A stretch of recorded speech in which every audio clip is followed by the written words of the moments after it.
des informations qui nous disent que la situation est totalement encore inadmissible et urgente. Je donne la parole à M. Malte qui vient de faire ce travail-là, qui se rappelle député UMP de Versailles. Bon. Alors, le problème de l'hébergement et de l'hébergement d'urgence, malheureusement, il faut reconnaître, nous allons le vivre douloureusement encore pendant 2 ou 3 ans. Au jour d'aujourd'hui, si ce soir vous appelez le 115 de SAMU social pour trouver une place, vous n'en trouvez pas. Toutes les structures sont engorgées. Pourquoi est-ce qu'elles sont engorgées? C'est une des conséquences, heureuses ou malheureuses, de la loi Dallot.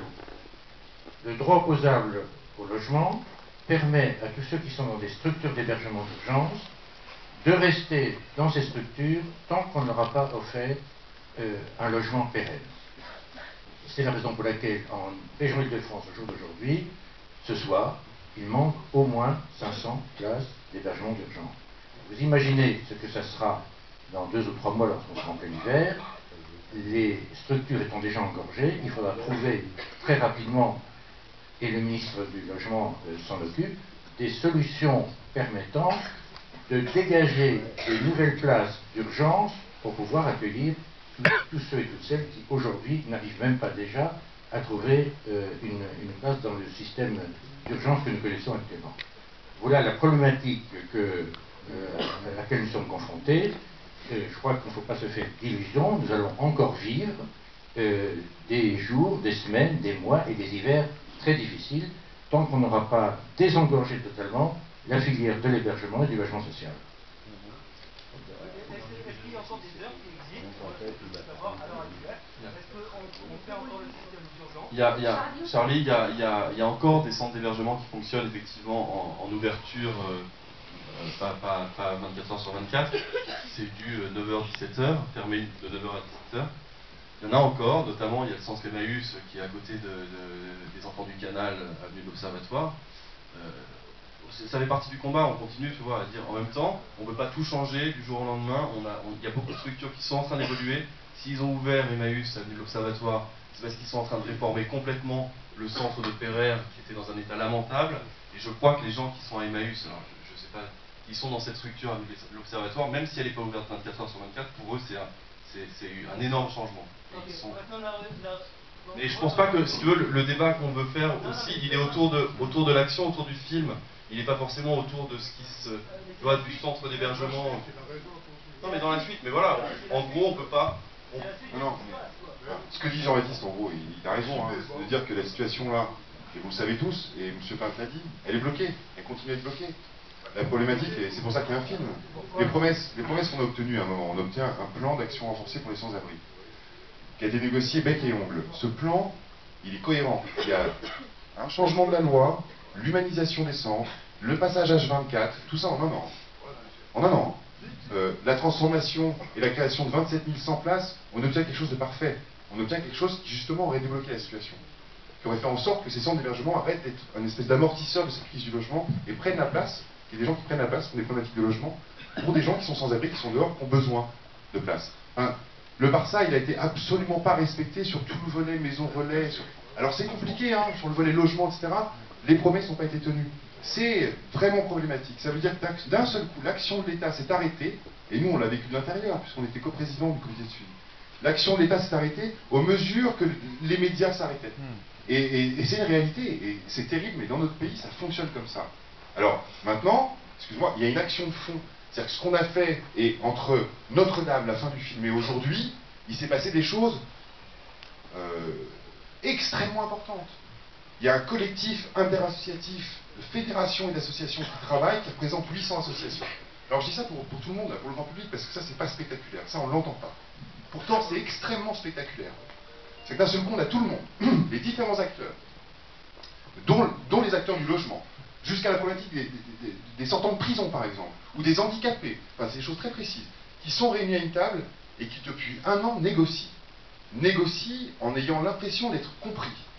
On est entendu sur le diagnostic, sur la contre-productivité, sur les revendications précises, sur le bon sens de tout ça, par des gens de droite, par des gens de gauche, et c'est ça qui est étonnant, c'est que ça dépasse les clivages partisans. À un moment, c'est une question de bon sens. On est entendu, notre diagnostic est entendu, mais il manque encore une fois ce bras de fer politique, d'un seul coup, on soit entendus tous ensemble autour d'une table avec les moyens d'agir, mais que ce soit des moyens budgétaires ou des moyens de volonté publique, volonté politique.